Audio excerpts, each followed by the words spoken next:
Hello and welcome to When Will It End, a podcast where me, Josh Landis, and my dear friend Charles Hobby, we congregate frequently in Pittsfield, Massachusetts, other times in Roslindale, Massachusetts. Potentially Boston. And it's great because there are a lot of movie podcasts out there, but rarely are there movie podcasts where it's by Massachusetts coastal. Right. Wait, coastal? Well, there isn't really a coast where I'm from, but it's the other side border? of the state. Yeah. From almost Albany to the Atlantic Ocean. Oh, yeah. That's a song, right?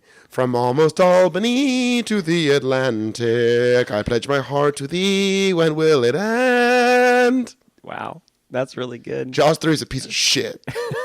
All right, so we're a movie podcast. We watch movies from movie series from start to finish.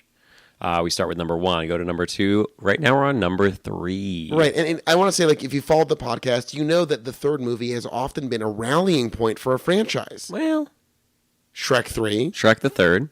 Gold member. We lost it with Star Trek. Star Trek was a hard miss. I would argue Maze Runner 3 is maybe the weakest, but still good. But we can't really, that's a very different sort of series. Well, that's like a plotted out thing. Yeah.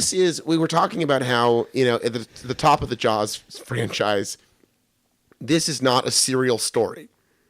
Right. It's just a big hit movie that inevitably spawned this wave of imitators and successors. Jaws 2 totally retinkers the formula, makes a smoother, sleeker, maybe sillier, but more entertaining movie. And now we arrive at this pile of pig shit. And I don't even know what to say about this. We have to first off, we were eerily prophetic. We were. Okay. Our questions at the end of Jaws 2 were, will there be more sharks? Answer, we got it. Yes. Nailed it, though not really. We'll talk about that. Well, it was confusing. And will there be the descendants of Martin Brody featured as the successors to the Jaws brand? Fucking nailed it. We were like, maybe they're going to go to college somewhere. And a little older than college, but... Well, no, one of them's in college, I think. That's true, yeah, Sean. Yeah, we have Sean and Mike.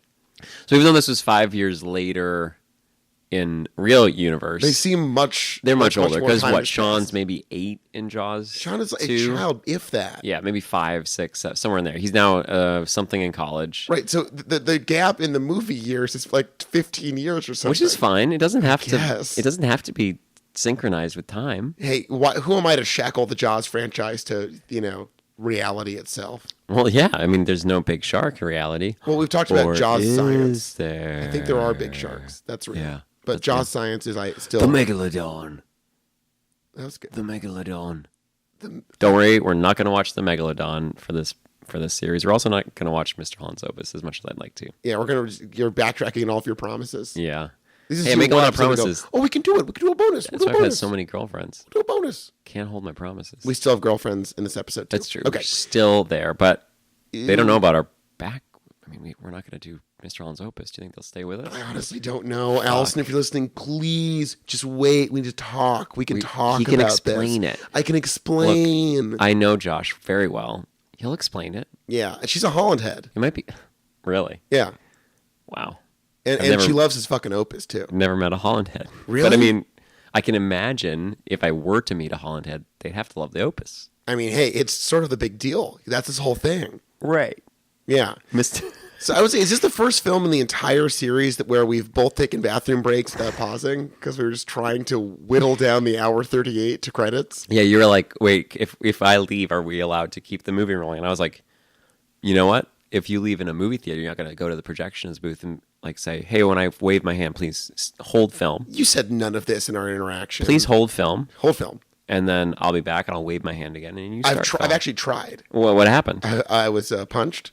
By whom? The projectionist. Wait, did he hold the film to then come punch you? Yeah, in the bathroom. Stayed right there. So you thought he was holding the film? Yeah. Because you still run. That's nice of you. Well, I realized I had a window there. Right. Yeah. And then he just found you in the urinals and beat me. Jesus. He savagely beat me. What movie theater was this? This was in Budapest. This was in Budapest. And the film was Minions. You say Budapest the way my dad says Budapest.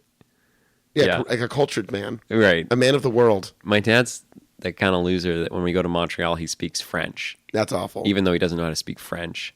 I was with someone once in St. Louis, and this person is no longer a friend of mine. Not because of this incident, but this didn't help. But we were, getting food somewhere, and he said, I'd like a burrito. A what? Burrito. A burrito? My friend is perhaps goes without saying, a white nerd. trying to pull off something that no one asked him to do. Was he like one of the white nerds in Jaws 2? In the sense that he likes avant-garde music, and like the dweeb reading the Arthur C. Clarke novel. Yeah, in Jaws that was 2. a great. We didn't talk about that. In his paisley shirt. Yeah, his paisley face. If you can't tell from the flow of this so far, Jaws 3 is a nightmare to talk about. It was so boring. So here's we're gonna talk about it, but imagine, just to set the scene, if you didn't see it, which you should.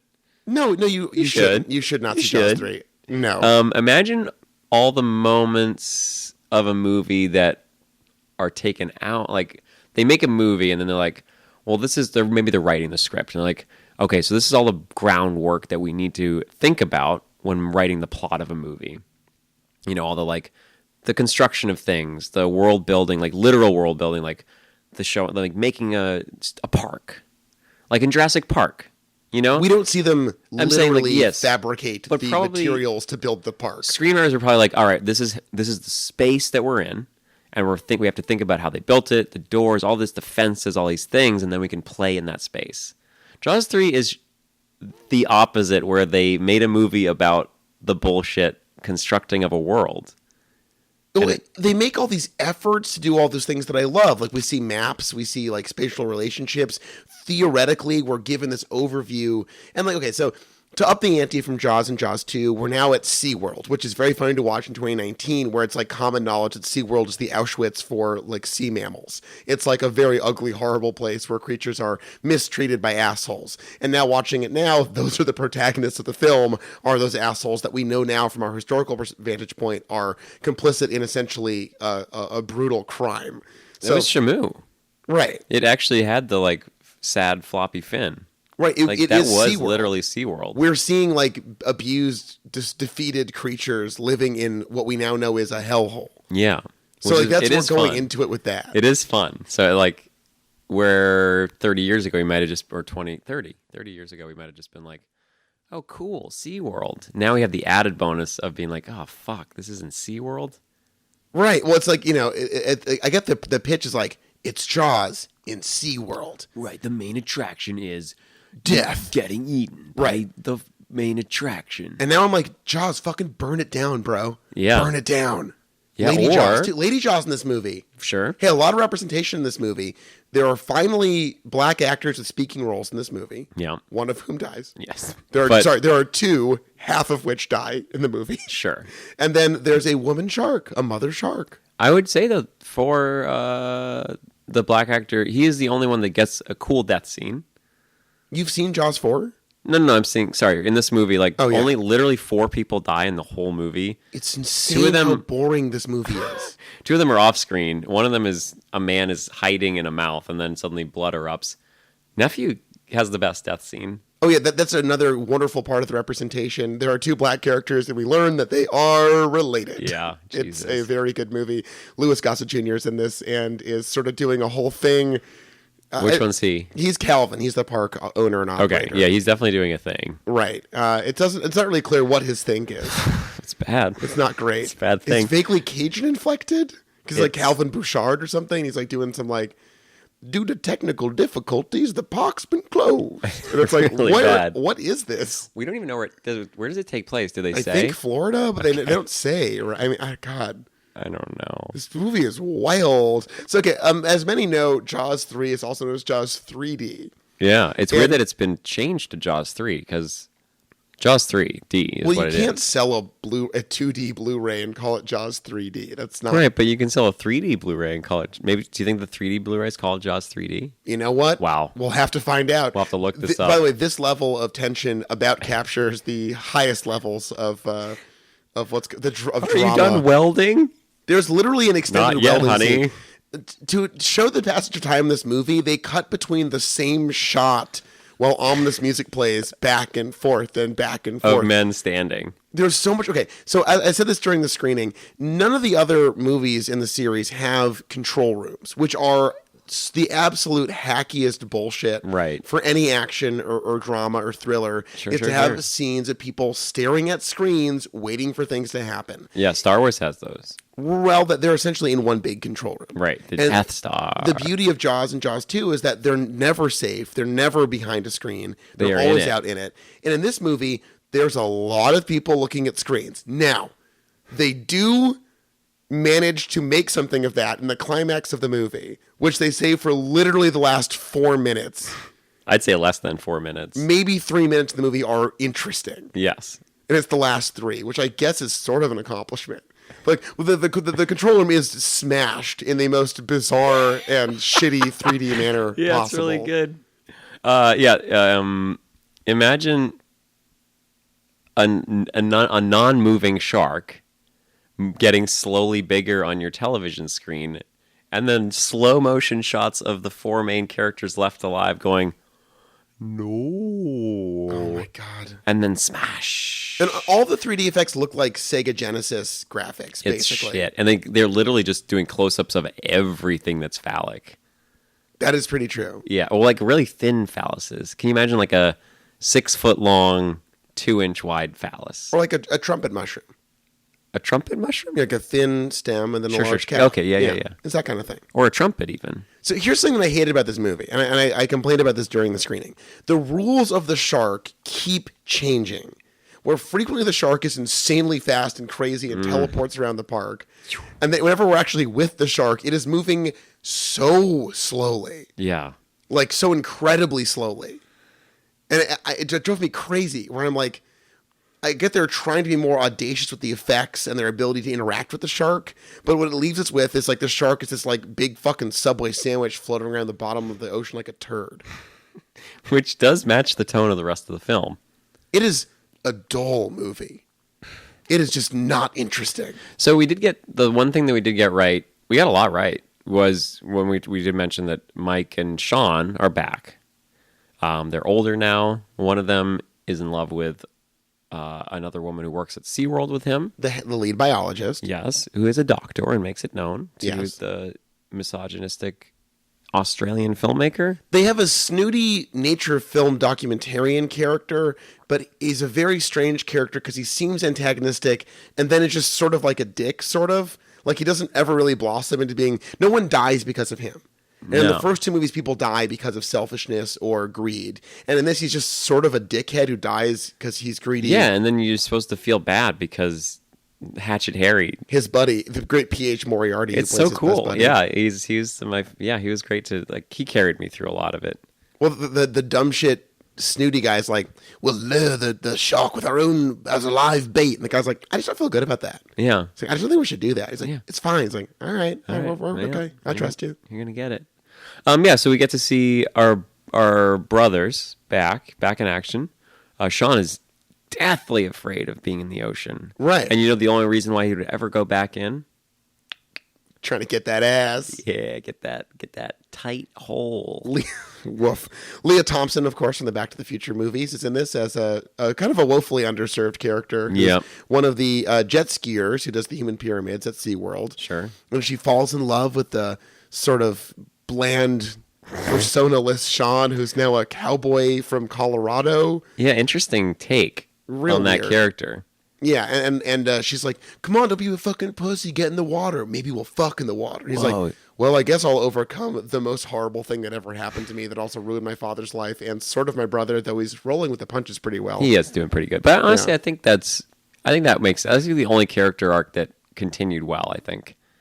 I think he did show the most promise as a seaman and the least like he would give a fuck about trauma. Like it's always the little boy that's helping his dad deal with alcoholism and regret. That's true. Mike is at this point living his own life. Sean is still caught up in his father's brokenness. Yeah, but even back then, like Mike was always off on his own and like wanted to be on the water. He was a good sailor. I'm sure like Sean was traumatized at the age of whatever we decided, 5 to 8, and probably doesn't want to learn how to sail now. Right. Which is and very it's sad. heartbreaking to think about a Brody not sailing. To be a coastal boatman. And we have the great Dennis Quaid now playing Mike Brody. He's hopping on and off those jet skis with a dubious level of proficiency. Fear. And Yeah, it's so bizarre. So he but is... no, hold on. We also lose Sean and his love interest, Leah Thompson, disappear after she's bitten by a shark, and they're out of the movie. Much in the same way that they're out of the movie in Jaws 1.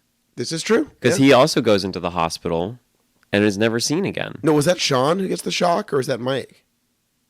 No, sorry. That's what I'm saying. Oh, yeah, sorry. It's changed from Mike to Sean. But similar, just like Hold on. You just pointed out something really important. That Mike was also traumatized at a similar age to Sean, but did not have remotely the same amount of PTSD that Sean has. That's true. Maybe inconsistency in the series. That's not true. Yes. All boys are different. That's Charles's website. Like if he's a boys' rights activist. My brother's such a little turd. Okay, I'm more of a Mike. I feel like if I had seen, I mean, we have it real. Like I saw the same bullshit that my parents put on us. My brother's a little sissy that's been living in the same house for his whole life, scared to move away. Does Philip listen to this? No, he doesn't. Okay. He's fine. Don't worry about it. Mike, my older brother, has listened now and is now sort of mad at you for taking shots. You at said him? you like Sam more than you don't. Of course love I Mike. do. Okay. I don't love Mike. Can you throw Mike a little bone here? Like we can be friends, or I can love sure. him? I mean, I'd love to hang if you're listening.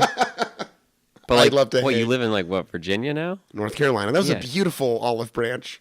Yeah, we can hang out. I'm just saying, Sam he gives me hugs when I see him. No, this is true. He's taller than me. So, Mike, if you're listening, hug Charles more. Yeah, and grow a little. All boys are different. All boys are different. But anyway, yeah, my brother and I experienced similar traumas. And look at me, I'm normal. My brother's a little coward. Yeah, I'm looking at you right now, and it's just like normalcy itself. Yeah. It's like I ripped out the encyclopedia page for normalcy, and I'm holding it next to you.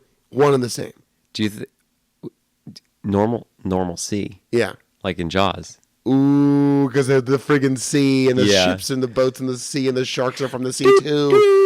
Oh my god! I'm the towboat. Which boat would you be? Can we take a little break from Jaws? I'd be the bumper boat. You would be the bumper boat for sure. Now, would you Leah regret Thompson having? lures Sean to go bumper boating. He's like, "Oh, this sucks."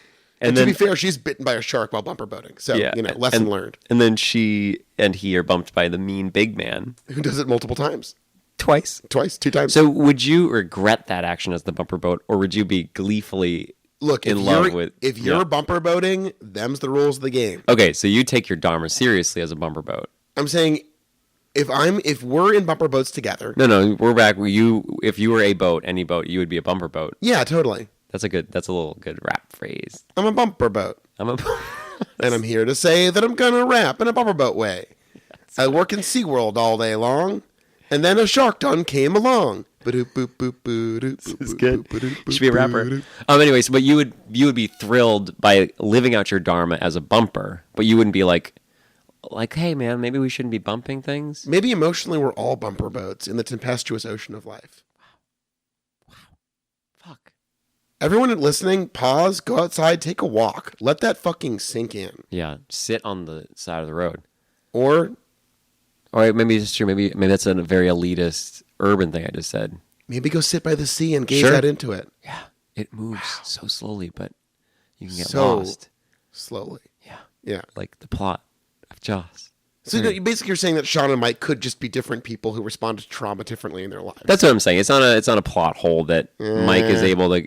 Dude, all boys are... I'm serious. All boys are different. I could read your T-shirt from here. Yeah. You can buy it on allboysaredifferent.com. I'm getting that right now. That's big. All boys are different. So let's break down the deaths in this movie. Okay. Because there are 4. We think. We sort of 4. lost focus. But it's true, one of us was in the room at all times, so it counts that we watched the whole movie. I'm sure everyone listening is livid that we both pissed over the course of... I pissed twice, and I'm not a big pisser.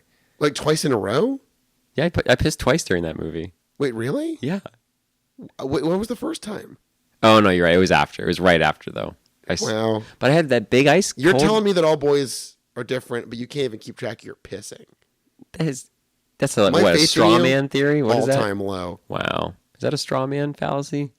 You've been saying phallus and fallacy a lot over the course of this record. 4 times, yeah. Wow. More than 4. Fallacy. Yeah, that's 5. Okay. 4. Okay, there's 4 deaths that we see in this movie. Yeah. One is a muscle-bound man goes down to... Again, the plot of this movie fucking sucks. It doesn't matter. But let's go through it. Okay. He goes down to padlock shut a broken gate at SeaWorld and turns around... No, nothing. And turns around... Oh, it's fish. And turns around... Oh, it's shark! Eaten. Yeah. Did you like Okay. that when I No. kept saying fish? Oh, that was funny. Yeah. That was fun. Yeah. Fish. There are a lot of shots of fish in this. Yeah, it's very strange. More so than any of the other ones. A fuck ton of fish. Well, don't worry. get that I in an aquarium, will. essentially, I but will make a supercut of all the fish shots, which does require me to watch You this should movie spend again. no more time looking at this movie. Yeah, I'm not going to do that. Sorry, Yeah. guys. That was Okay. a very quick retreat. Now we get to the second and third deaths, which I would describe as very bizarre. And we can only confirm the third death. The second death has a big question mark next to it. Yeah. Okay. Two guys. Who are they? Well, hold on. While Mike and Sean and Leah Thompson and the head biologist are futzing around and going on fun dates and laughing and This? drinking beer. Cute. It's very cute. The chemistry is there, I think.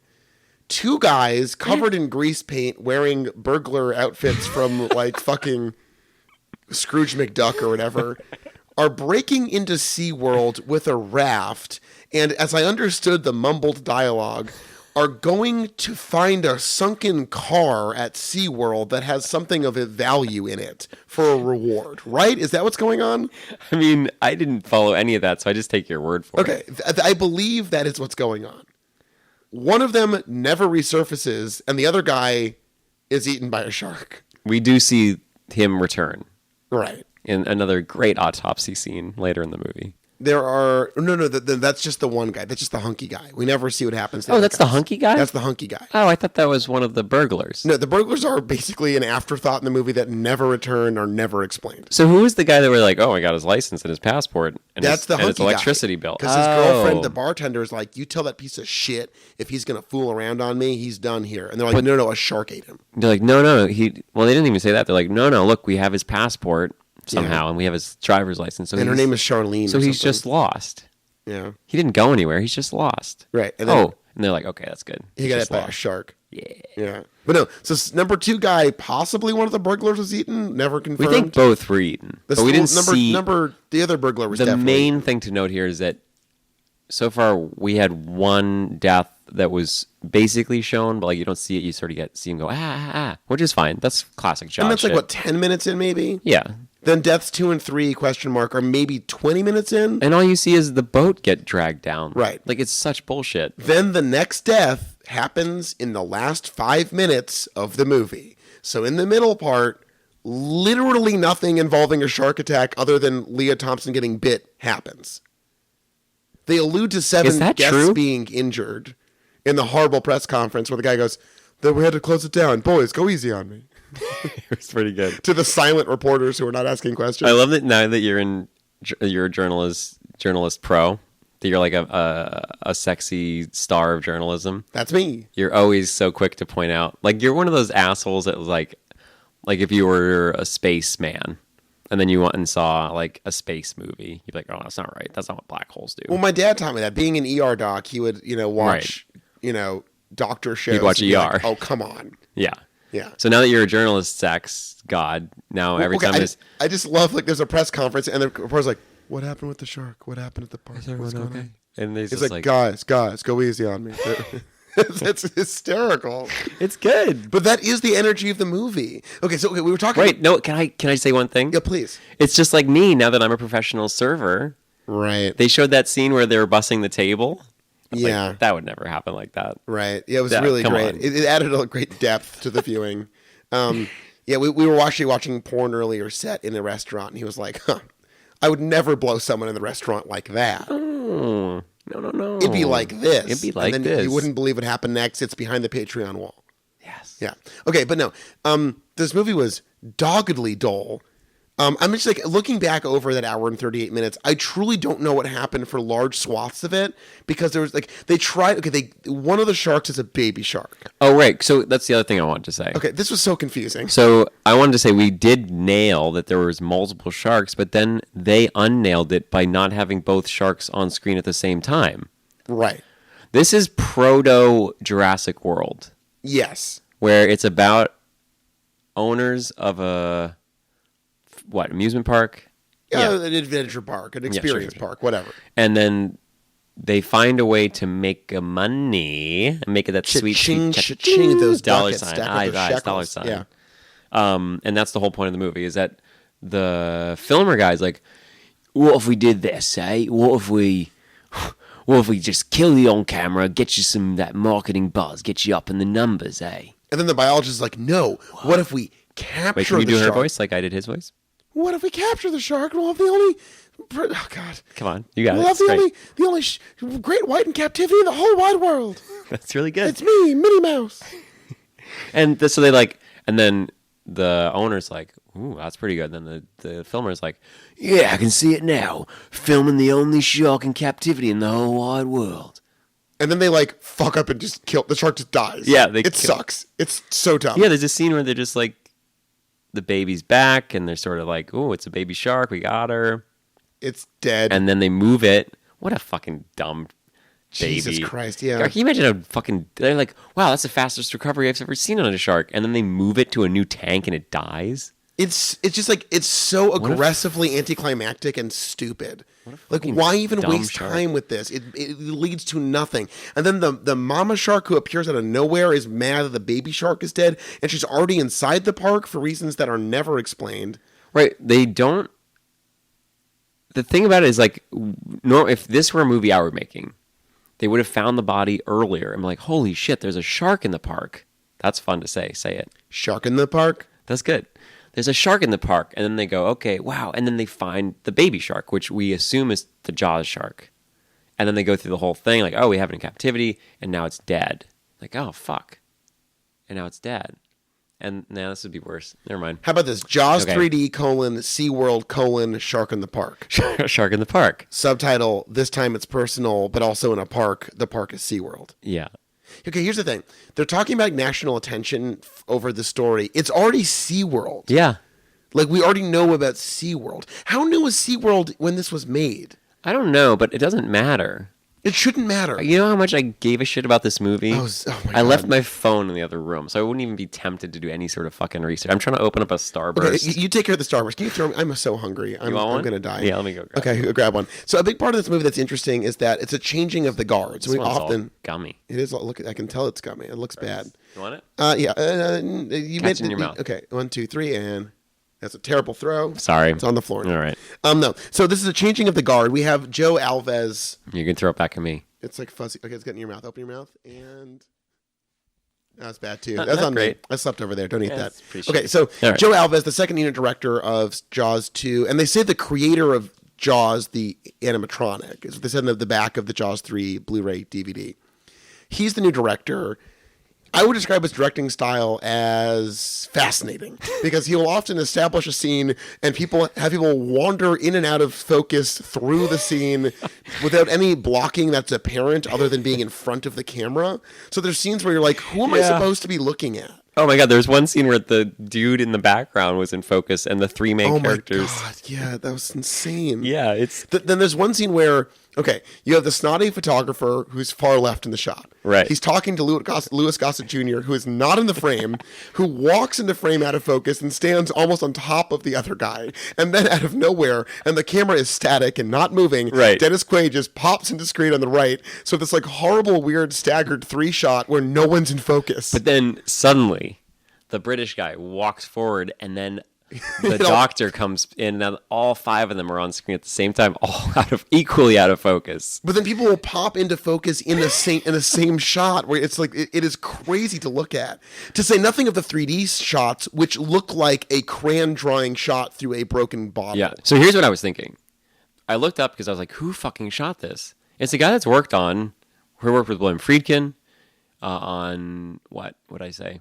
I left my phone somewhere else. Fuck, this would have been good. Fuck. You are useless without your phone. You're a classic millennial. Fuck. Anyway, he worked with William Friedkin. He worked with George Romero. Monkey Shines. I do remember that.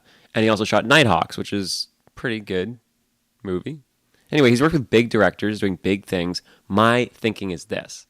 He's never shot 3D before. Yeah. He probably was just like, I don't know. And then he just was probably so overwhelmed by the technology of making a 3D movie that he just like had to keep the camera stationary, like told actors just like walk around. He would do his best. It just seems like this guy was way out of his depth. Well, again, like for people who have not seen this, and again, I can't stress enough, I disagree with Charles. You have no reason to see this. It's fine. Live your life without this movie. It is VHS quality on a Blu-ray. Well, okay, so I know It could be a bad transfer. It could be a bad it's master. definitely a bad transfer. It looks. If this is the Blu-ray of this, I don't think you're going to see a better version of Oh this. no, probably that means that there's no print left that's very good. And I also, get that they burned they must have burned all evidence of this movie. I hope so. It is they probably fucking shot everyone that trash. saw it in theaters. Yeah. Like, and it made a lot of money, which you pointed out. An $18 million budget made $88 million. yeah, it's pretty good. So What, clearly double, the triple? strength of the franchise was very evident. I mean, Quadruple people at this its point money. will go see Jaws. I just did Jaws that the math. brand. That math was Yeah, really... everyone fucking I heard. saw that math. It wasn't great because I said doubled, tripled, then paused, and then Yeah, you quadrupled. made 3 mistakes. Right, but I got there. Okay, great. Everyone at home, thank you for your. I'm sure the raucous applause that erupted. I can feel it. Yeah, I can feel it right now. Vibes are flowing. Sweet Jaws 3 vibes. Wait, yeah. This was. It's no Love Guru actually. That's still worse. But this Way is worse, this is the second way worst that worse. we've watched. This is a movie that looks like shit. Sounds. Can we talk about the sound? Oh my We're god. talking about looks. It looks like it looks like the camera just like monitoring the set. That's how I could describe the cinematography of this movie. It's like there's a real camera somewhere else, and this is the camera that's just like some reason filming the set. It sucks. It's no good. Anyway, so let's talk about audio. How Okay, does it sound? In previous Jaws movies, we have noted in the past there's been times with particularly bad overdubbing because maybe you're shooting by the ocean. There's a lot of factors that could impact audio. Can I demonstrate? It's going to be literally impossible in an audio medium. No, it's not. Okay, go ahead. Oh, okay, that's what you meant. Yeah, you Yes, can't- Right. yeah, That's, that was- you can't talk over that. Right. Right. If you go I'm- to the ocean, Charles will stand near you and make a noise. Yeah. Okay, no, but there's like, some pretty apparent overdubbing in Jaws 2 and Jaws, in for that Jaws, matter. yeah.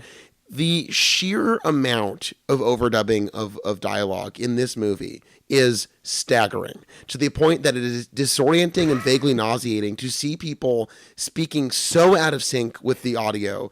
And the lack of care and the slapdash nature of it all just makes it feel like they finished this in a weekend. Like they got home and they're like, oh no, and like hustle everybody in and like it's crazy. Yeah. People are speaking like a full second or 2 seconds out of sync with their mouth. It's really bad. awful. And I think it reminded me a lot of like a Jackie Chan movie from Hong Kong or like a spaghetti Western. It was just like that level of shit. And it was an American made US released movie for American audiences. It wasn't a multinational, like, oh, we have a bunch of different people that none of them speak English. It's fucking Dennis Quaid. The great Dennis Quaid. It's fucking the guy from Lock, Stock, and Two Smoking Barrels. Yeah, B.H. Moriarty. Yeah. Hatchet Harry. You like spanking? That's pretty good. That's one of his famous lines from Yeah. Lock, Stock, and Two Smoking Barrels. I love that movie. What's he for? Oh, don't play dumb. Don't be a little boy with me. Spanking. That Wow. scene? Remember that scene? That was better than anything in Jaws 3.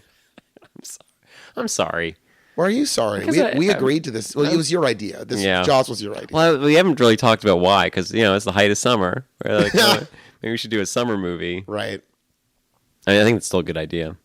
Well, I'm happy you feel that way. It's Look, beach weather. I'm happy we saw Jaws 2. It's beach weather, and obviously when this airs, a month or two from now, people will be like, "Wow, they were on their game." Yeah.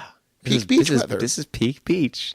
Yeah. One thing I did want to talk about was just sort of like, we didn't really talk about it in Jaws, and I feel like this could be a moment to sort of talk about the things we didn't talk about in the first one. And I just was musing while watching this movie about like, they say what Psycho did to the shower, Jaws did to the sea. I think that is an interesting idea that like... Once again, I can read your T-shirt from here. Yeah. I changed shirts. I think it's very noticeable of you. Noticing? You are noticeable. Thank you. You're welcome. It's cool to think about like what situations would be scary. And for some reason, taking a shower, like we do it every day. Well, you don't. You don't always do it. You don't do it. No, in the summer, I'm almost a 2-shower-a-day guy. Okay. I smell like a marfucker in the summer. Marfucker. Yeah. Anyway, like that's a thing we do all the time, but you can't see outside because you have a shower curtain. It's like Hitchcock figured out that that's a very vulnerable place that is very scary. And I just thought it was interesting. Like it is true. Like you can take this thing that we take for granted, like especially if you live where I live, I'm a beach town. I'm a beach town boy. Like I'm like, oh yeah, let's go to the ocean. Let's go step in the ocean. It's scary. There's shit down there that can kill you. So yeah. The ocean's fucked up. Yeah, sure. No question there. No, I'm just No saying, argument. like this is just like I don't know. I'm bored. I was bored with Jaws 3. Well, here's the weird thing And I about was Jaws thinking 3. about like how could they take this thing that is inherently scary and make it boring? No, well, inherently the idea of going to SeaWorld is actually a really good idea. Because like at a certain point, it's like you want to pose more limitations, and the idea of like, okay, you're in SeaWorld now. Right. Their total inability to make any hay of that, or to make that a logical. Again, we at no point understand where anything is happening in relation to what. Right. Like the control command center thing, I had no idea where that was. Well, no, they showed it to us. No, there was the one control command center where the people were, but where were they? That was in the middle. Where the people in the middle? There's no, they were a in lot one of of the poor hubs. extras. They were in one of like the arms. A lot of extras have to stand in a room full of water up to their waists for Very I'm cool. assuming hours. It looked hysterical. Do you think they made them do it? Oh, for sure. Like, all right, this is a 4-minute scene, but we will make you stand here for hours so it's believable that you're cold and wet. We need options. Oh my god. Yeah, I like the idea. Like Deep Blue Sea does this so much better.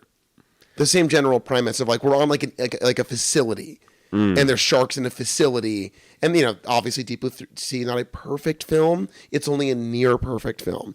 But How many of those are there? Because that's a great question. Oh, I'd love to watch. Do you think those. the third one's called Deep Blue 3? I sure hope so. I can only pray in my heart of Oh, hearts. and then the second one's Deep 2C. That's good. That's really good. Oh my god. Yeah. This is amazing. Too deep, too sea. That's not as good. I know, I'm just so having it's fun. Deep Blue Sea, Let me have Deep my fun. 2C, Deep Blue 3. Say that again faster. Deep Blue Blue Sea, Sea, Deep Deep 2C. Blue Sea, Deep- No, I can't do it. I'm dumb. Yeah, it's hard. Fucking dumb. Yeah, no, I like the idea of introducing rules. I like the idea of like doing that sort of thing. 'Cause Containment. the beauty of the ocean is that there's no rules, baby. No containment. When you're out there, anything goes. Right, which was my sort of hang up with the first one was that, oh wait, you can see the limitation. You can see the coast at the end. Yeah. Yeah. Well, let me ask you this: were you let down by the fact that the Brody children seem to respect women and can communicate with their partners? Well, I did enjoy the kisses between Mike and The biologist. the biologist. I don't know her name. No one knows her name. Yeah. He kisses closed mouth, firm lips, less than a second. And I did like that sort of carried over from a Roy Scheider. Right.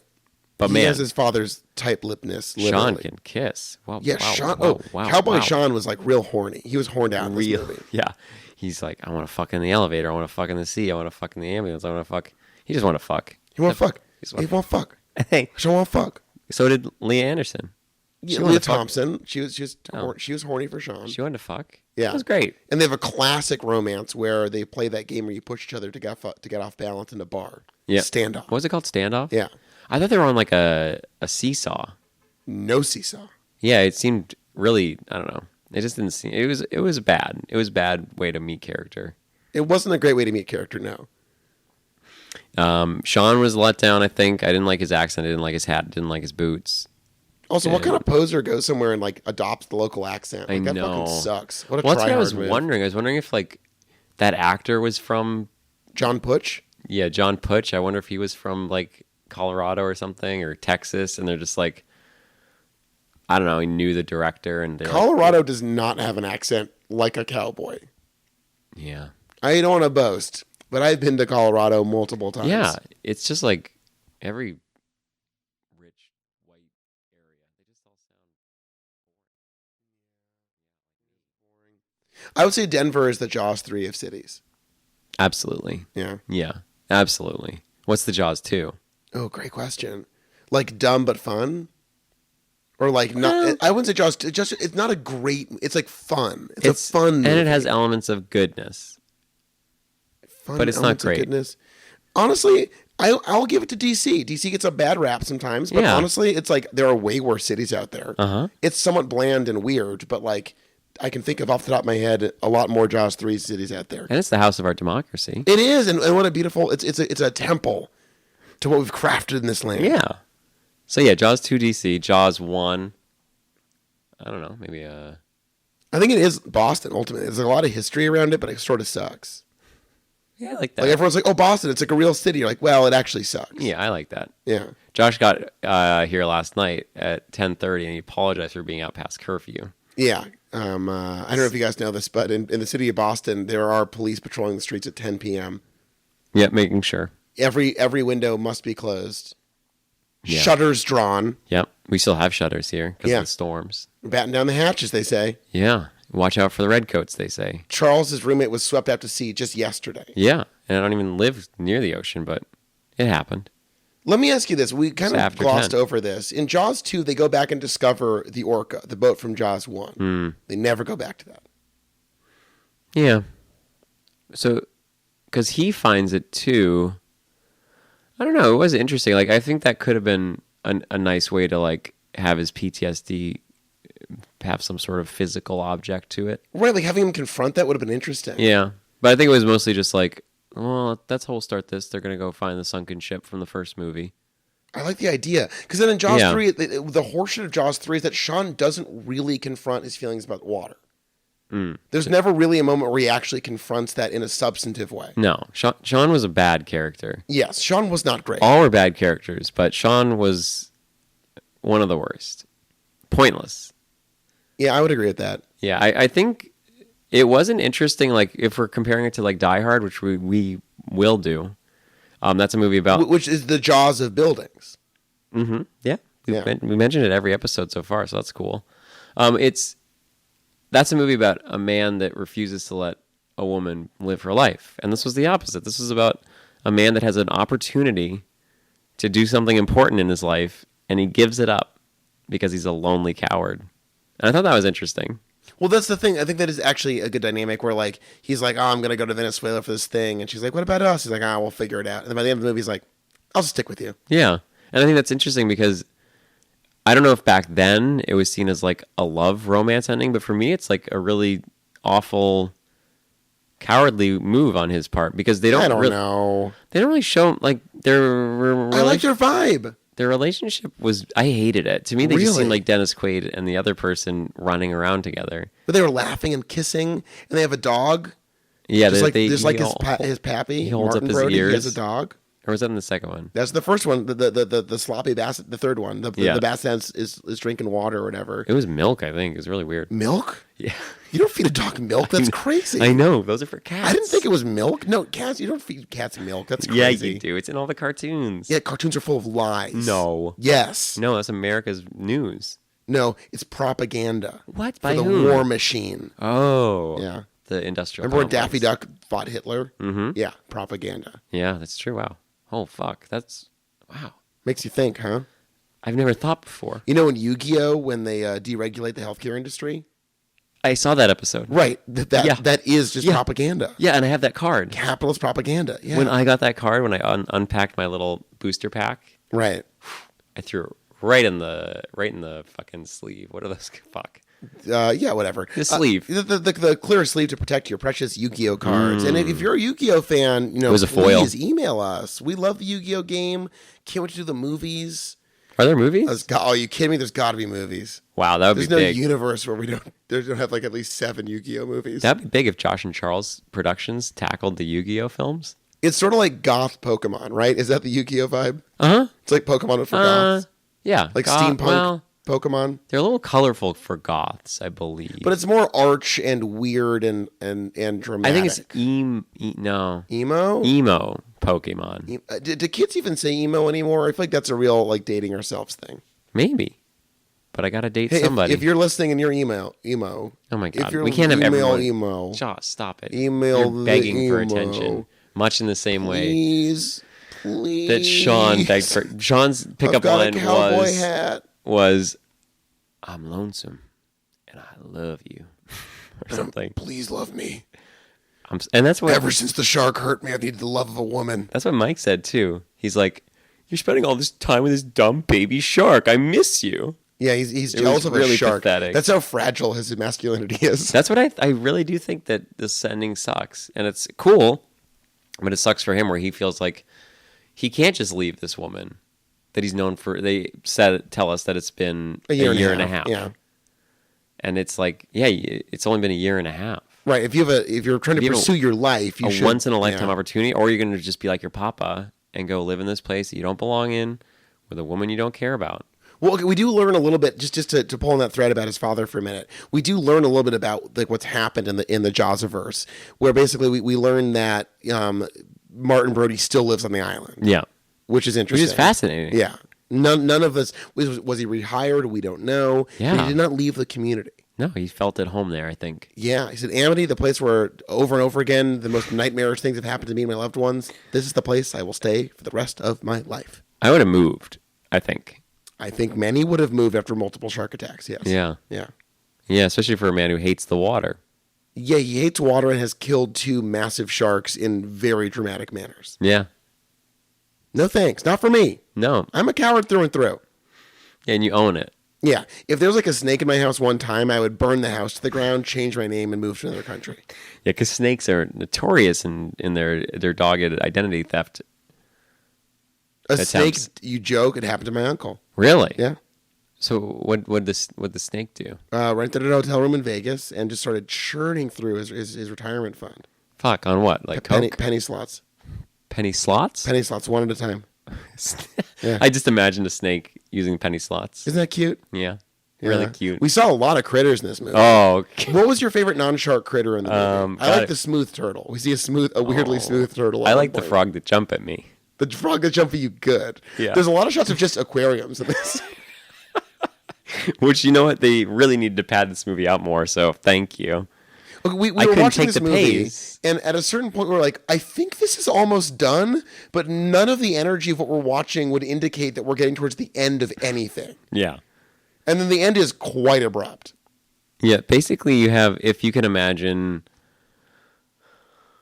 like if Speed, but no boat, no car, bus, no bus, there it is, no bus, but the whole movie was about them trying to get people out of the elevator from the first scene. Yeah, basically. But like an hour and a half of them being like, fuck, there's people in a trap space. What are we going to do? Oh, I'll weld something together, and then you can, I don't know. What you're referring to is that, like, basically people are trying to flee the underground sea kingdom or whatever, and they get trapped in this, like, flooded command center underneath. And we'd have no idea how much time is passing. They don't even introduce that sense of a clock ticking, which is... Right. That's important. In this case, it would have been Yeah. transformative because we have just no idea what the stakes are. And it would, at one point, it just cuts to Dennis Quaid in a machine shop building, like, welding shit to bring underwater. And you're like, wait, he's fabricating, like, infrastructure to... It's like, what is going on? Yeah, I like that. I was like, all right, it's my turn to pee. Let me know if anything happens. Let me know if he starts welding.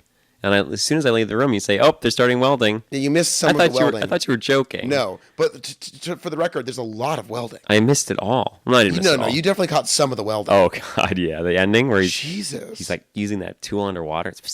Well, I mean, you think about the ending of Jaws 2, which I think so far is easily the contender for best of the series. Yeah. The entire end sequence doesn't require any knowledge of what's going on. You could just walk in the last 30 minutes and be like, okay, there's teens. They're on this like decaying floating raft of broken ships. This guy's trying to get to them. There's a shark. It's all right there. This movie, if you walked in the last half hour, you'd be like, what the fuck is happening? Why are people watching this? Right. Like Like I've seen people educational looking at screens. Yeah. There's welding. Boy. There's a shark not moving, but just sitting in the water. So it's hard to tell what the stake is there. But we should talk about the ending. Actually, is kind of surprisingly sick. What, the last minute? Yeah, Where the shark blasts through the command center and the shark blasts to the command Eats center, nephew. and we're like, "No, nephew dead," and the nephew was cool. We're sad to see him go. Yeah. We're that's told with dialogue that Louis Gossett Jr. and the attendant working with him survived, which is thrilling filmmaking. Is that cool? They're fine. Okay, so now we're like, how are we going to kill this friggin' shark? And we're like, genuinely, no idea. This shit sucks. Genuinely, I don't care. You could just honestly leave the room and just let it stay trapped there. I was like in dog. They'd be like, the shark died, But okay, so there's a moment earlier in the movie where the snooty guy's like, I've got grenades that killed the shark. And Louis Gossett Jr. goes in a great line where he goes, no grenades. It's really good. We said it. We were so impressed. We just kept repeating it. Is a great line read. So, No grenades. It was so good. So good. So we know that the snooty guy has been munched, and there's a very weird shot from inside the shark. Can of I ask him you a quick getting question? munched. Yeah. Will you from now on call me Charles No Grenades Hobby? Yeah, done and done. Thank you. Oh my God, that makes me feel really good. CNGH. CNGH. Charles No Grenades Hobby. Okay, so the shark is now right up on top of our heroes. Yeah. Blonde biologist and Dennis Wait, who? Quaid. The heroes? Yeah. Who are they? Blonde biologist, Uh-huh. Dennis Quaid. Okay.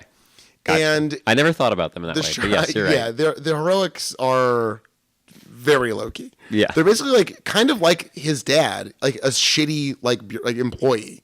He's not like a hero. He's like sort of doing his job, but like in a weird, crappy way. Remember the exhilarating part where he runs around and then yells at people to get out of the water? That's like the dumbest shit ever. That was cool. There's a weird. Hold on to that for 1 minute. Okay, we'll we'll talk about that because that's an important reason why this movie sucks. Yeah, well, that's you. I remember it. Okay, I remember it. The shark opens its stupid ass mouth, and the dead snooty photographer is just lying in its craw. So good. It's actually great, and he's holding a grenade. Yeah. And they hook the grenade's pin and pull it out and blow up the shark. Fuck yeah.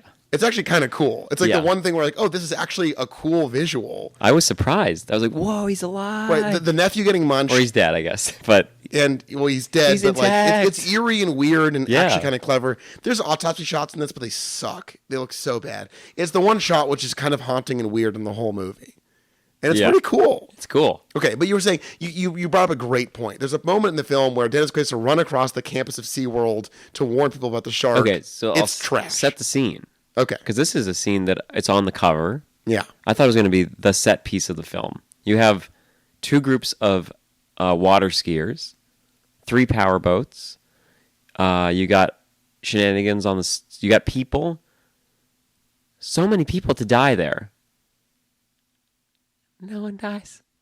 And the no way, one dies. And the build up to it is that Dennis Quaid like knocks a kid off of a fucking golf cart and knocks her with his popcorn. Right, and then kids shrieks off. Yeah, these kids flock to eat the floor popcorn. They're starving little children. Yeah, give me the popcorn. He tears off in the thing, basically crashes it, continues on foot.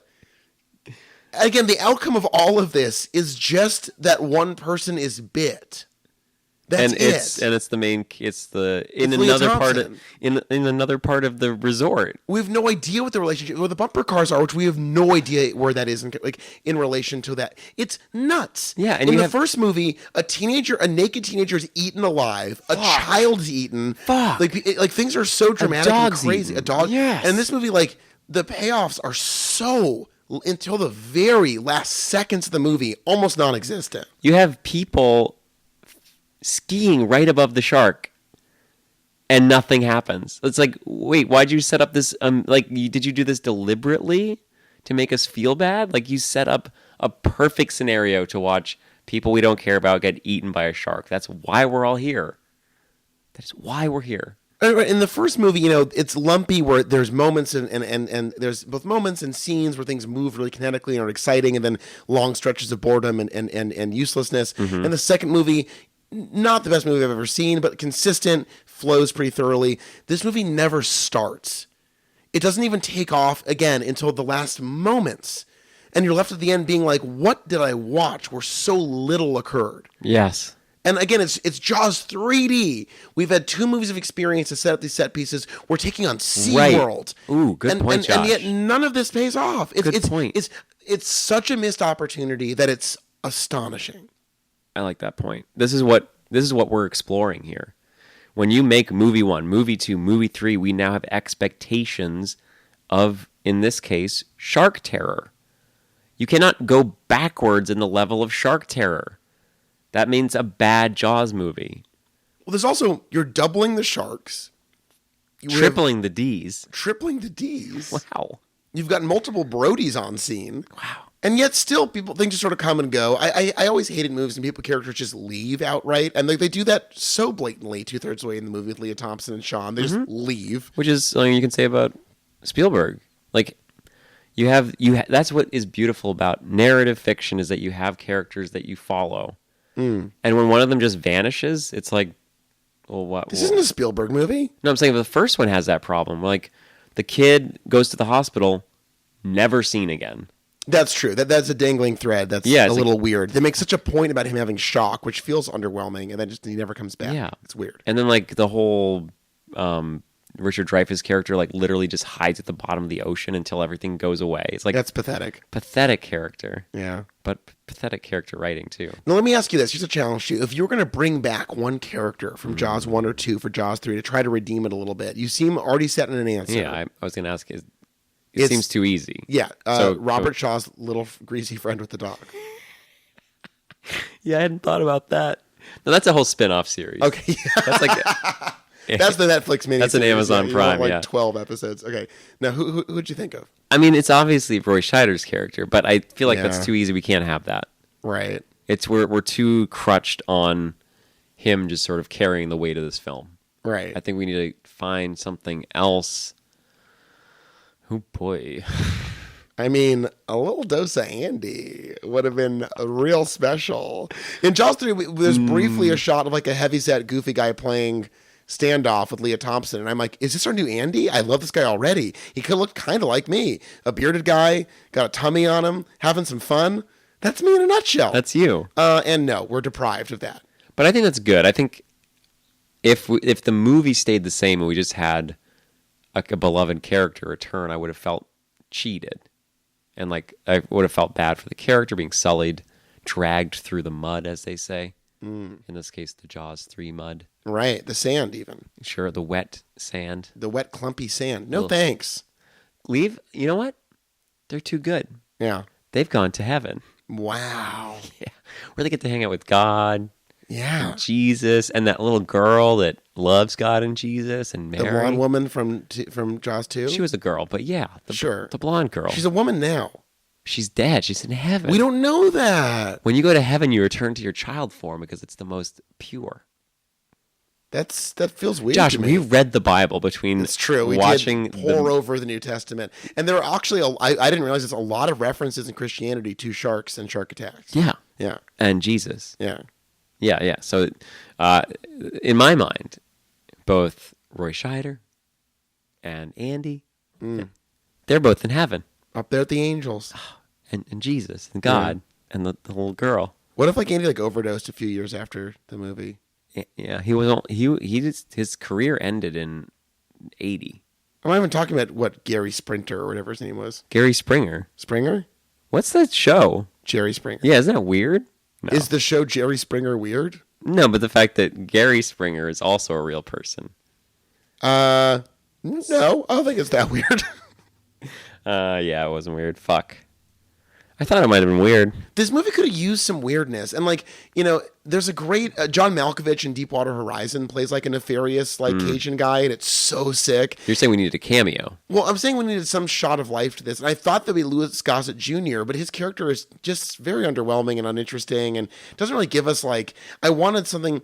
Again, there isn't really a clear antagonist in this where there's like greed and selfishness, but nothing that really manifests itself as anything that crazy. It just seems like they have this stupid narrative out of the mama shark just being in there. Yeah, which we is don't even fucking understand. dumb. It We makes don't no understand sense. space. It's a trash ass movie. We got to watch Jaws 4. We do, which, I mean, it's called The Revenge. Who do I you mean, think- I'm saying when will it end at this point? I would be astonished if Jaws 4 can pull out of this nosedive. yeah, it would be very hard, but it is a whole new crew.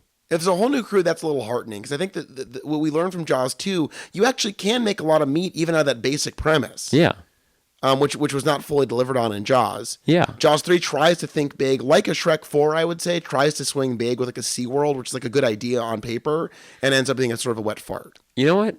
I'm decided I do not like amusement park movies. Wow. I have not seen one that I liked. Fascinating. Yeah, and I think this is just one more, like Westworld. Bad. Jurassic Park. Terrible. Ugh. And now we got You're a Jaws, fool. Jaws 3D taking place in Westworld or World of Seas. World West. Okay, so Yeah. looking into Jaws 4, what are things that you think might salvage this series at this point? I'm scared. Every time we say something, it happens. I say tropical. Wow. I say we're going to get out of America entirely finally. That's we're going to just get way off the East Coast. We're going to say we're tropical. That's my prediction. Because you love Serenity so much. I really just want this to be Serenity. Do you think this just turns into Serenity? I mean, if you think about the tuna named Justice as a shark, Serenity could very well be Jaws 5. Better than Jaws 3. Serenity is an amazing movie, and I will go to bat for it all day. Right. That's a movie that has a wow factor without a doubt. Yeah. Yeah. So that's my prediction. Okay, you think I would it's say gonna go I want this to be over. I'm sad we have to watch another Jaws movie. Yeah. I'm hoping we get off the island, off the continent, and go somewhere new. We watching Lost? I don't want to watch Lost either. Or that's a common phrase. I just thought you might have been watching it. No, No. but give me your forecast here. All right. So I know what the cover of the Blu-ray looks like. Is it another lie? Maybe. And I know it's called The Revenge. So it has a blonde woman on the cover. And here's my pitch. Okay. Mike gets... So they end up going to Venezuela. Okay. Because she realizes that she doesn't want to work for this company anymore, and she's done with America. And they decide to take a boat from Florida to Venezuela. And on the boat ride across, right? Venezuela's in South America, or in Central America. Okay. Go ahead. Yeah. So they boat to Venezuela, and on the boat trip, Mike is eaten by a shark. Wow. And Linda Hamilton's up. Wow. To get the shark. Fuck yeah, that sounds sick. I'm excited. I do like a Jaws. Ironically, a Jaws at Sea movie sounds awesome. That's basically what Deep Blue Sea is. Wait, that's what Jaws. That's entirely set Yeah. in the ocean. That'd be Entirely, cool. no land. That's oh my god. Here's my picture of Jaws 4, no land. That's a great premise, because so far we've been Jaws 2 I think has worked the best because there have been the most scenes without land. Right, totally. If we see the correlation, if we were to graph it, yeah, percentage of movies where you can see the land, Jaws 2 lowest, bestness. Lowest bestness. That's it. That's the correlation. We got the ratio. So if we get land to 0, yeah, we get the bestest movie. Ugh. Fuck, we figured it out. And Call Spielberg. Get him on the line. This is when will it end? And all boys are different. And tune in next time as we come to what I pray is the halting conclusion. Oh God, yeah. Jaws 3 blew. No surprises at this point in the podcast, but Jesus, don't see it. Jaws 4, I don't know. I'm going into this. I'm happy to do it with a friend. We're kind of like P.H. Moriarty and the snooty photographer. I love it. Wait. Can I say you are definitely P.H. Moriarty? Thank you. Yeah, I'm definitely the sort of snooty photographer guy who dies of his own arrogance. Yeah, but saves the day in the end.